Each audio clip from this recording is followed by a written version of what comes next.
Ruth 1. In the days when the judges ruled, there was a famine in the land, and a man from Bethlehem in Judah, together with his wife and 2 sons, went to live for a while in the country of Moab. The man's name was Elimelech, his wife's name Naomi, and the names of his 2 sons were Mahlon and Chilion. They were Ephrathites from Bethlehem, Judah, and they went to Moab and lived there. Now Elimelech, Naomi's husband, died, and she was left with her 2 sons. They married Moabite women, one named Orpah and the other Ruth.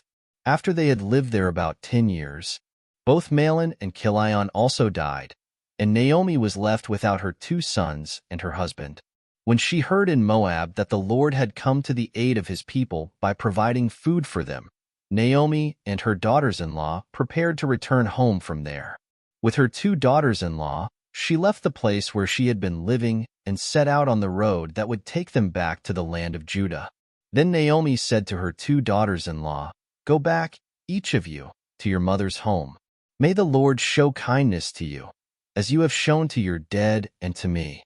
May the Lord grant that each of you will find rest in the home of another husband."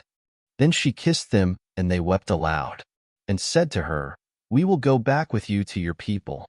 But Naomi said, "Return home, my daughters. Why would you come with me? Am I going to have any more sons? Who could become your husbands? Return home, my daughters. I am too old to have another husband. Even if I thought there was still hope for me, even if I had a husband tonight and then gave birth to sons, would you wait until they grew up? Would you remain unmarried for them? No, my daughters. It is more bitter for me than for you, because the Lord's hand has gone out against me." At this they wept again. Then Orpah kissed her mother-in-law goodbye, but Ruth clung to her. "Look," said Naomi, "your sister-in-law is going back to her people and her gods. Go back with her." But Ruth replied, "Don't urge me to leave you or to turn back from you. Where you go I will go, and where you stay I will stay.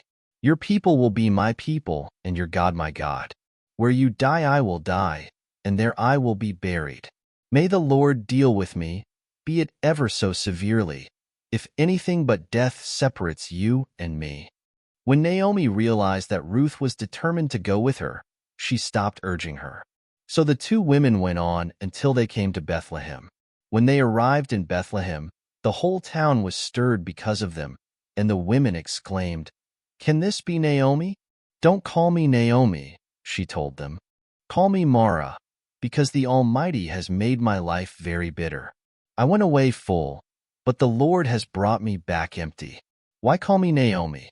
The Lord has afflicted me. The Almighty has brought misfortune upon me."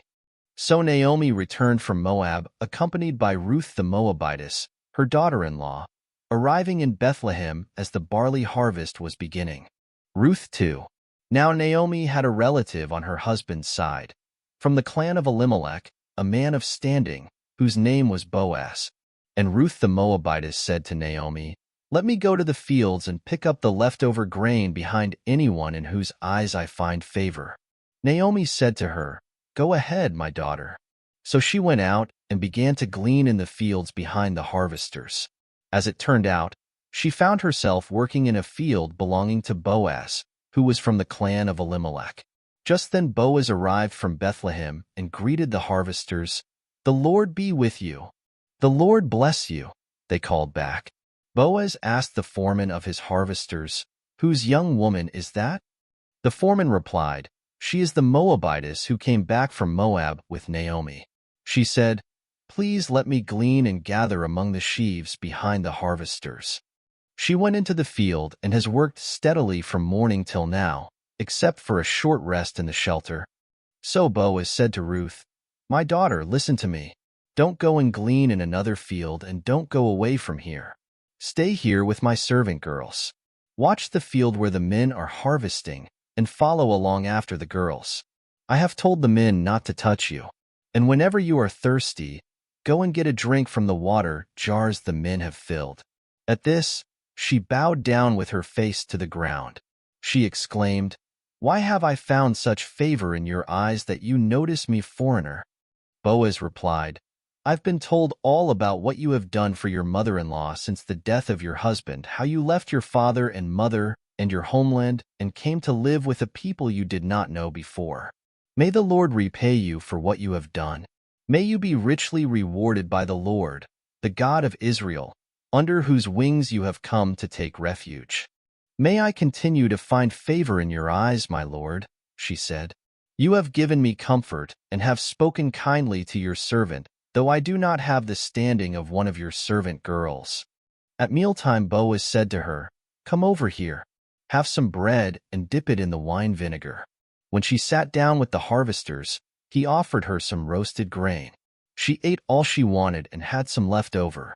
As she got up to glean, Boaz gave orders to his men, Even if she gathers among the sheaves, don't embarrass her.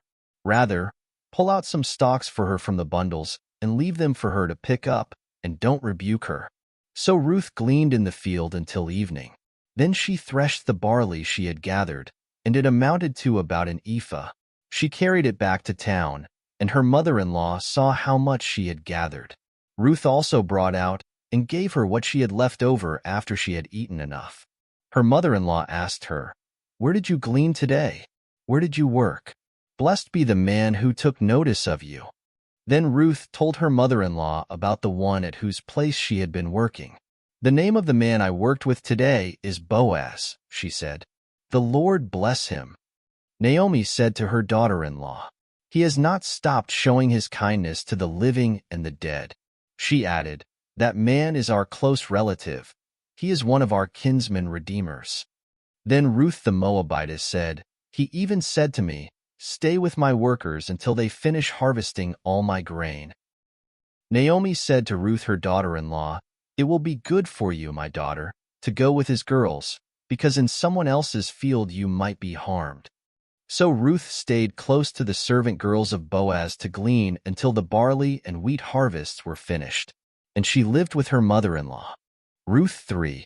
One day Naomi, her mother-in-law, said to her, My daughter, should I not try to find a home for you, where you will be well provided for? Is not Boaz, with whose servant girls you have been, a kinsman of ours? Tonight he will be winnowing barley on the threshing floor. Wash and perfume yourself, and put on your best clothes. Then go down to the threshing floor, but don't let him know you are there until he has finished eating and drinking. When he lies down, note the place where he is lying. Then go and uncover his feet and lie down. He will tell you what to do. I will do whatever you say, Ruth answered. So she went down to the threshing floor and did everything her mother-in-law told her to do. When Boaz had finished eating and drinking and was in good spirits, he went over to lie down at the far end of the grain pile. Ruth approached quietly, uncovered his feet, and lay down.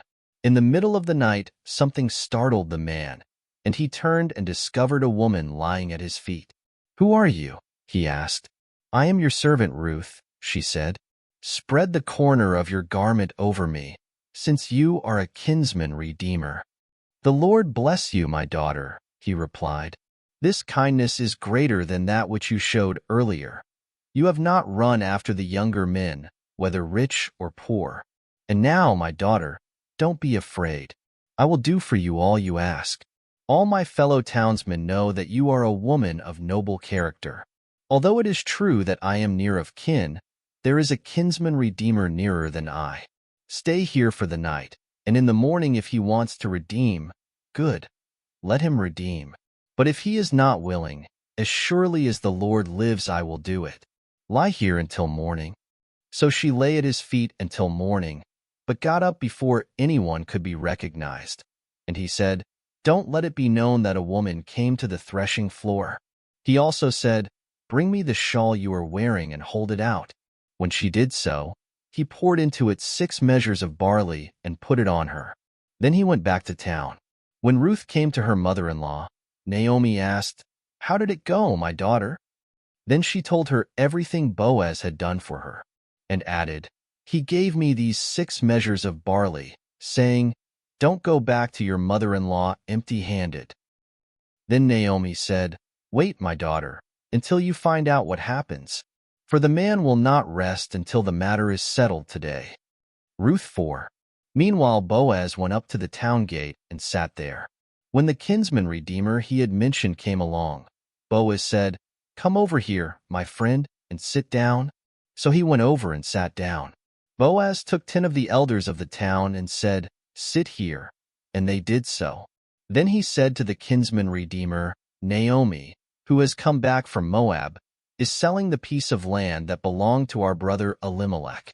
I thought I should bring the matter to your attention and suggest that you buy it in the presence of these seated here and in the presence of the elders of my people. If you will redeem it, do so. But if you will not, tell me, so I will know. For no one has the right to do it except you, and I am next in line." "I will redeem it," he said. Then Boaz said, "On the day you buy the land from Naomi and from Ruth the Moabitess, you acquire the dead man's widow, in order to maintain the name of the dead with his property." At this, the kinsman redeemer said, "Then I cannot redeem it because I might endanger my own estate. You redeem it yourself. I cannot do it." Now in earlier times in Israel, for the redemption and transfer of property to become final, one party took off his sandal and gave it to the other. This was the method of legalizing transactions in Israel. So the kinsman redeemer said to Boaz, "Buy it yourself." And he removed his sandal. Then Boaz announced to the elders and all the people, "Today you are witnesses that I have bought from Naomi all the property of Elimelech, Chilion, and Mahlon. I have also acquired Ruth the Moabitess, Mahlon's widow, as my wife, in order to maintain the name of the dead with his property, so that his name will not disappear from among his family or from the town records. Today you are witnesses." Then the elders and all those at the gate said, "We are witnesses. May the Lord make the woman who is coming into your home like Rachel and Leah, who together built up the house of Israel. May you have standing in Ephrathah and be famous in Bethlehem. Through the offspring the Lord gives you by this young woman, may your family be like that of Perez, whom Tamar bore to Judah." So Boaz took Ruth, and she became his wife. Then he went to her, and the Lord enabled her to conceive, and she gave birth to a son. The women said to Naomi, "Praise be to the Lord, who this day has not left you without a kinsman redeemer. May he become famous throughout Israel. He will renew your life and sustain you in your old age. For your daughter-in-law, who loves you and who is better to you than 7 sons, has given him birth." Then Naomi took the child, laid him in her lap, and cared for him. The women living there said, "Naomi has a son," and they named him Obed. He was the father of Jesse, the father of David. This, then, is the family line of Perez. Perez was the father of Hezron, Hezron the father of Ram, Ram the father of Amminadab, Amminadab the father of Nahshon, Nahshon the father of Salmon, Salmon the father of Boaz, Boaz the father of Obed, Obed the father of Jesse, and Jesse the father of David.